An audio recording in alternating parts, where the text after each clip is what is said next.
এর বীজ থেকে গাছ হয় না, না কলম করা লাগে।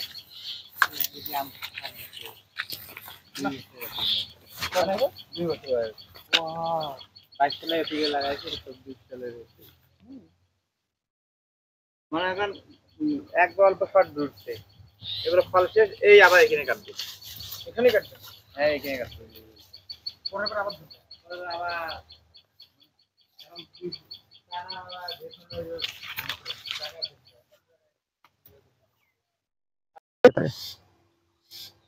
আমি 2022 সালে 2 বিঘার উপরে আলট্রা হাইড্রোজেন পদ্ধতি, যেটি বহির্বিশ্বে অনেক জনপ্রিয় একটি পদ্ধতি, বিশেষ করে থাইল্যান্ড, চায়না, ভিয়েতনামে।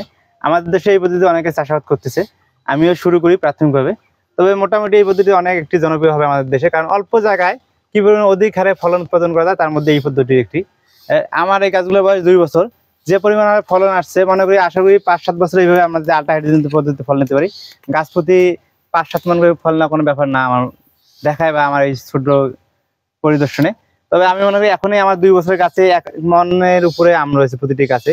আর এই জাতটি একটি আমাদের দেশে জনপ্রিয় জাত হবে মনে করি, ব্যানানা ম্যাঙ্গো।